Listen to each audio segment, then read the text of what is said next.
Welcome back to Naval Action and episode 64 of A Letter to the King.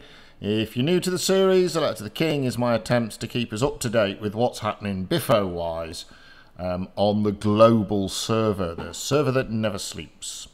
So let's have a look at where we were at the start of the week. So if you recall, the first week or so, just over sort of 10 days of the server flips had really seen nations do a bit of a land grab going after some of the Spanish holdings. El Dave was pushed to his limit as port after port fell. The Brits capturing the important Cartagena region, which gave them access to coal, only for the Devs to put coal into an already British-held port. The Danes and the French pushing their interests in the Antilles, and in the Danes' case moving into the Dominicas and threatening Haiti proper. The Americans, unsurprisingly, going after America, but being held up a little bit in the Florida Keys here as at Islamabad, or Islamodora as some of the more historically accurate people like to call it. The Frenchies were working out of Haiti, very much hitting the Brits up and giving them a run for the money around KPR waters with a little bit of pirate help, it has to be said. And the Brits really only had this one holding left in the Northern Antilles, and as indeed did the Dutch. So let's have a little look-see at what happened this week. So first of all, 24 port battles happened this week. Now that's a lot of conquest marks being shared around. So the new system, if you capture a port, you become a puissant or pissant, and each day the people involved in winning the port or winning the defence of the port will subsequently receive a single conquest mark. Now some territories are meant to give a bonus, although I'm not 100% sure that works, to be honest. Unfortunately for the Brits, the bonus is Cartagena, and we captured this before the new system came in. We did capture another area that was meant to give a bonus, and as far as we can tell, there isn't a bonus, unless perhaps you get double dingoes on a Sunday or something, but we've not had that yet. So what happened this week? Well, the Brits really tidied up all the way from the north tip of South America to the bottom of the Yucatan, and are now threatening the Bight, and indeed had a sneaky little jaunt across the waters to Cuba proper. The French established their primary base of operations, capturing from Orinoco down here in, this is Trinidad region as opposed to Trinidad, all the way up to the Upper Antilles. The Danes prosecuted their holdings and look like taking all of the Dominicas, and have begun to maneuver into Haiti. The Dutch have also pretty much established their primary base of operations. It'll be interesting to see which way the Dutch decide to go from here. We'll talk about that a little later. The pirates had a fantastic week. They have a very organised fleet. They captured pretty much all of North Cuba. They also at Santiago here at the bottom with an impressive looking fleet, it has to be said. The Americans went tally-hoing all around the south side of continental USA proper. They didn't have another go at Islamabad. We'll see if that happens again. But what they did do is they had an attack on the Bahamas, and we'll talk about that shortly. El Dave was a busy lad running away from all sorts of biff, but we didn't really see much of El Dave.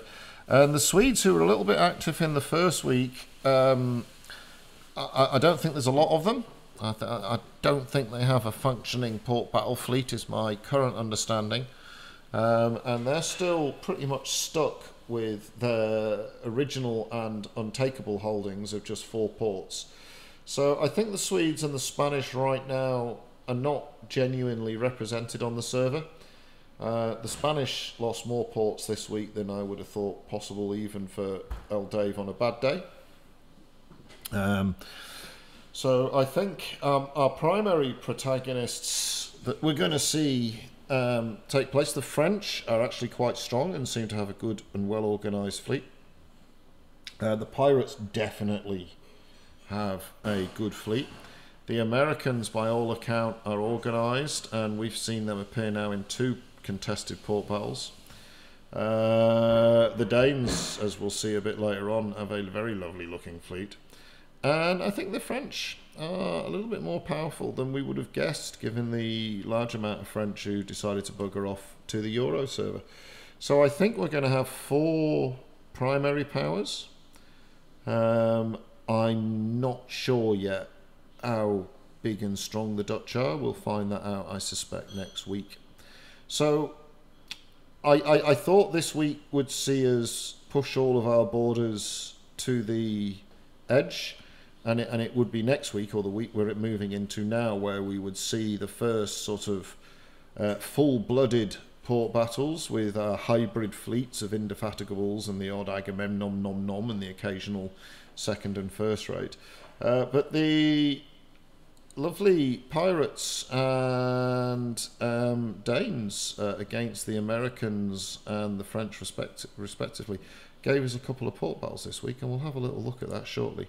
So let's have a look at how the borders have developed. So first of all, we have a border here between the British and the Dutch, just north of Cartagena, Martina, and then across into this. This is a great little area. The Dutch have taken this now. This is a great little area to hold because lovely short trip trading and missions inside the bay, and a bottleneck port that's almost impossible to capture.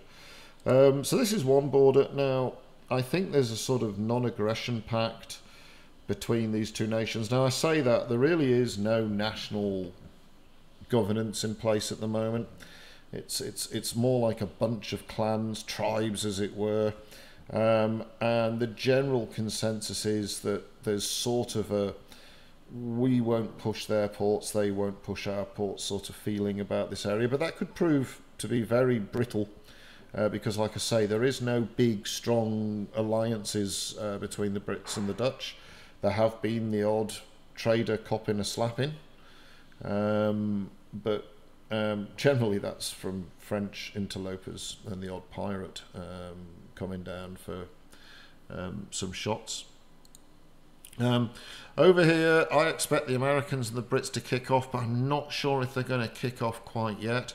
I suspect the Americans are going to take all the way around to, I think this is Baja. I think the Brits are going to pick up this next region here, maybe a bit of a race over this last region. And I'm not sure whether or not blood will be spilt straight away. I do think at some point these 2 powers are going to come to blows.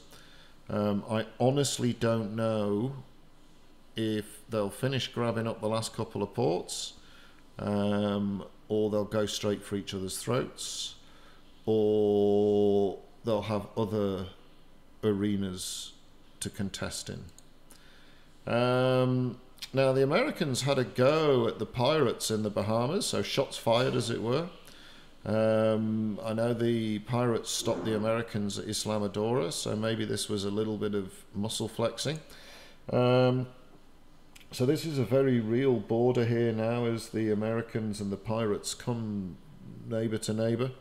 The Brits do have some fleets stationed in this area, but I think they're probably going to be stretched to defend themselves against a very organised pirate fleet. So the Americans had a go at taking the Bahamas. Now, I could claim I've blurred this to protect the names of the captains. I haven't. It's just a very poor resolution screen grab. But you can see here that the Americans lost almost half their fleet, 2/5 of their fleet, to some very small losses on the pirate side. You'll notice the large preponderance of players from a single clan. That's always a good sign as far as cohesion is concerned, but they've got some other chaps kicking around. The Americans much more of a mixed bag with 4 or 5 clans represented here. And quite a mix of ships, mercs and brigs on both sides. So I think we're a long way away from having, if you like, optimum fleets, especially at this level. But that's, I guess, 2-0 to the pirates to some extent. Both defences and both held. Now, if you remember pre-wipe, the ratio of port battles, about 2 in 11 attacks were won. It did improve towards the end of the pre-wipe world as people learned to use a combination of boarding and circle capture tactics better. So it became closer to 3 in 11 attacks were successful. There was over 100 recorded port battles in the last war on the server I followed. And of those, only about 30 were wins to the attackers. So about 25 to 30% is the win rate of the attackers. And right now, the pirates have held strong and with very cheap losses, as it were. The Brits and the pirates will rub up against each other here on the south side of Cuba. And it will be interesting to see which way the pirates go. Do they push to Jamaica proper? Do they go after the islands? Do they go after the Brits? Do they not agitate the Brits while they're dealing with the Americans? Or will the Brits hit the pirates as opposed to hitting the Americans up here? I don't know. I am definitely not involved in the British command structure. I have an opinion. Like arseholes, we all have them. So it'll be very interesting to see what goes on here. There's already been a bit of open world biffo between the pirates and the Brits. I would say at the start of the post-White world, probably for the first 10 or 15 days, very much the pirates were the hunters and the Brits were the prey. But I have noticed a couple of clans now actively defending KPR waters and defending up around here in the shallows. And I think they're beginning to fight back a little bit, and I think the pirates are not getting such a free run as they were a little while ago. It's going to be very interesting what happens down here between the Dutch and the French. Do the Dutch just build for a while, or do they go after the French? Because the French, it appears, are going to be squeezed by the Danes, and we'll go for this in a minute. So the Danes have raised hostility. The French have raised hostility against the Danes here. But the Danes put a full-blooded attack onto the into the Upper Antilles against the French, and so there's 2 different borders between the French and the Danes, and the Danes have gone a full-blooded attack against the French, and we'll see here as attackers they were victorious, so this is the first win as an attacker. But when you look at this fleet, that an all one clan, right? This is danger monkeys for the opponents of the Danes. So this is a clan. So clans work together. They produce lots of ships, and you can see here there's some Bucentaires, there's Lucien, a good number of Bucentaires, a good ship as well to use the Bucentaire. There's half a dozen Agamemnon. There's the odd Bellona. These guys have been using their conquest marks wisely, it has to be said. Look at all of this. And it looks like the ocean wasn't afraid to get involved in exchanging a few shots here. And the French, with really what we might call, apart from this fella here with his Trincomalee, this is pretty close to a redeemable fleet with the odd frigate chucked in. May well be shot-bought frigates. So the French got a slapping from the Danes. So that seems to be a thing, and if we now move on to the tally board, we'll see that the Brits did well as they ate up the ports, the almost uncontested and free to hit cheap ports, as it were, in the Yucatan. Hard yakka to grind, but they haven't had their metal tested. The French still made a profit despite coming under assault from the Danes. El Dave has been smashed. 76 ports lost. I mean, good grief. That's unbelievable, 76 ports. I mean, that's more ports than these three nations added together. The pirates had a cracking week, taking 17 ports. The Americans made a small gain, picking up a couple of regions. The Dutch made a small gain, but they're now in the interesting thing. If they want more land, they're probably going to have to take it off someone who's going to defend it. And the Danes, probably aggressors of the week. And it'll be interesting. They'll be themselves on the receiving end of some French aggression, but that fleet looks well tasty, eh? And we're now at this stage in global naval action where you have these really uneven fleets. You have a whole bunch of people running around in Aggies versus Indefatigables or Surprises. Now the Indies know pushover, but I must admit I wouldn't fancy taking an Aggie on in one. The Aggie's a very manoeuvrable and powerful boat. But we're beginning to see the first few first rates. We saw a pirate first rate was spotted by British eyes off the coast of Guibera earlier in the week. So as nations grab up ports, we'll start to see the conquest marks rolling in, and where clans are working together, those conquest marks will result in more impressive fleets. And of course attrition will become a real thing now. How quickly can you take those good ships off your opponent, ideally capture them to bolster your own fleet? So I think the game is afoot. Global is now almost, bar 2 or 3 remaining Spanish ports. Our borders are drawn.